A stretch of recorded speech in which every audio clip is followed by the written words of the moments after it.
రొట్టె కారం రంగు రుచి ఆచి కారం పొడి. అటల్ బిహారీ వాజ్పేయి శత జయంతి వేడుకలు రాష్ట్ర వ్యాప్తంగా నిర్వహిస్తామని కేంద్ర మంత్రి శ్రీనివాస్ వర్మ తెలిపారు. డిసెంబర్ 11 నుండి 25 వరకు జిల్లాల వారీగా వేడుకలు జరుగుతాయన్నారు. ఈ కార్యక్రమానికి CM Chandrababu, deputy CM Pawan, మంత్రి లోకేష్ తదితరులు ముఖ్య అతిథులుగా హాజరవుతారని శ్రీనివాస్ వర్మ తెలిపారు. టీటీడీ పుణ్యక్షేత్రం పరకామణి కేసు విషయంలో దోషులకు తగిన శిక్ష పడేలా కూటమి ప్రభుత్వం చర్యలు తీసుకుంటుందంటున్న కేంద్ర మంత్రి శ్రీనివాస్ వర్మతో విజయవాడ ప్రతినిధి సుమా ఫేస్ టు ఫేస్.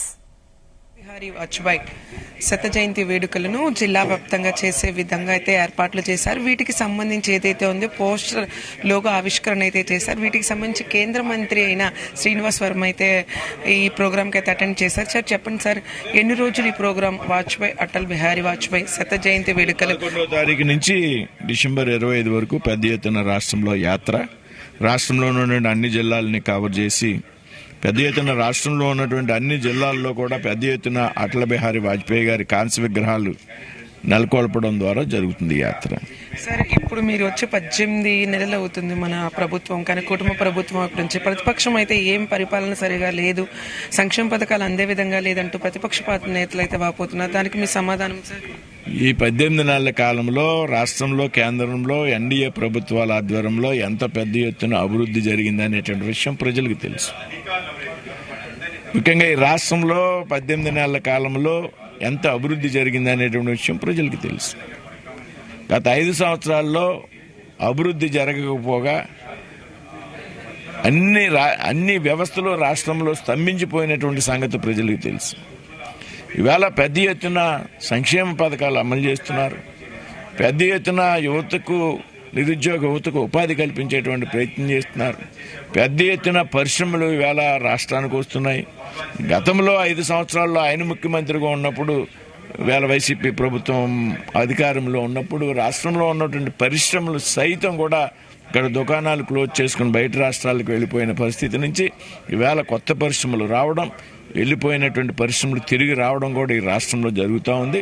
రాష్ట్రంలో చంద్రబాబు గారి నాయకత్వంలో, పవన్ కళ్యాణ్ గారి నాయకత్వంలో ఉన్నటువంటి ఎన్డీఏ ప్రభుత్వం, కేంద్రంలో ప్రధానమంత్రి నరేంద్ర మోడీ గారిలో నాయకత్వంలో ఉన్న మోడీ ప్రభుత్వం ఇవాళ అభివృద్ధి పదంలో వెళ్తున్నాయనేటువంటి విషయం చాలా స్పష్టంగా కనపడతాం. ఇప్పుడు టీటీడీ ఏదో పరకామణి కేసు ఇప్పటి వరకైతే హాట్ టాపిక్ గా ఉంది. ఎన్నో నగదు పోయింది, ఎంతో డబ్బులు అయితే కూడా పోయింది. దాని మీద మీ స్పందన ఏంటి సార్?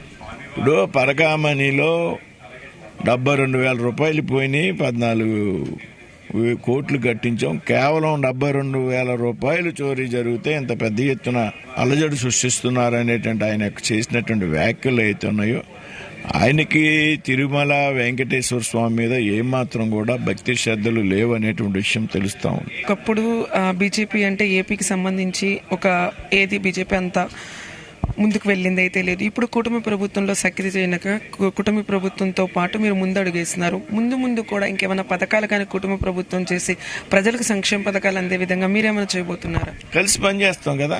ఇప్పుడు కూటమి అనేది మేము ఎన్నికల తర్వాత ఏర్పడిన కూటమి కాదు. ఎన్నికల ముందు మేము కలిసి ప్రజల్లోకి వెళ్ళాం.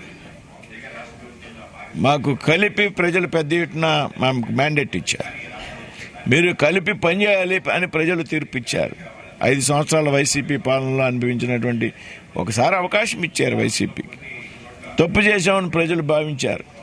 ఎన్నికల ముందే ఈ 3 పార్టీలు కలిపి పనిచేయాలని ప్రజలు తీర్పిచ్చారు. అందులో భాగంగానే పెద్ద ఎత్తున 174 సీట్లు కూటమి రాష్ట్రంలో, 164 సీట్లు కూటమి రాష్ట్రంలో సాధించడం జరిగింది. కాబట్టి కలిపి వెళ్తాం. అభివృద్ధి పదంలో మేమంతా కలిసి ప్రయాణిస్తాం. రాబోయేటువంటి రోజుల్లో కూడా కలిసి రాష్ట్ర అభివృద్ధిలో ప్రధానమంత్రి నరేంద్ర మోడీ గారి సహకారంతో కీలకమైనటువంటి పాత్ర పోషిస్తాం. ఈ శత జయంతి వేడుకలు ఏదైతే ఉన్నాయో అటల్ బిహారీ వాజ్పేయికి ఎవరైనా చీఫ్ గెస్ట్ గా కానీ జిల్లా వైపు చూసుకుంటే ఎవరెవరు అటెండ్ అయ్యే అవకాశం ఉందంటారు? అన్ని జిల్లాలకు కూడా కాంస్య విగ్రహ ఆవిష్కరణ సందర్భంగా గెస్టులు వస్తారు. జాతీయ నాయకులను ఆహ్వానిస్తాం. పెద్ద ఎత్తున అమరావతిలో ఒక సభ పెట్టడానికి ప్రయత్నం చేస్తున్నాం. అమరావతిలో కూడా చాలా పెద్ద విగ్రహాన్ని పెట్టడానికి మేమంతా ప్లాన్ చేశాం. అన్ని జిల్లాల్లో కూడా వాజ్పేయి గారి విగ్రహావిష్కరణ సందర్భంగా చాలామంది జాతీయ నాయకులు, రాష్ట్రంలో ఉన్నటువంటి ఎన్డీఏ పార్టీ నాయకులు కూడా పాల్గొంటారు. డిసెంబర్ 11 నుంచి 25 వరకు కూడా ఏదైతే ఉందో అటల్ బిహారీ వాజ్పేయి విగ్రహానికి ఏర్పాట్లు అయితే అన్నీ చేసాం. ప్రతి పార్టీకి సంబంధించి ఎవరైతే ఉన్నారో వాళ్ళ లీడర్స్ అందరూ కూడా ఈ ప్రోగ్రామ్కి అటెండ్ అవుతారంటూ కూడా కేంద్ర మంత్రి శ్రీనివాస్ వర్మ చెప్తున్న పరిస్థితి ఇక్కడ నెలకొంది. కెమెరామెన్ మహేష్తో సుమా ఉపేందర్, జీ తెలుగు న్యూస్, విజయవాడ. తెరకొట్టే కారం రంగు రుచి ఆచి కారం పొడి.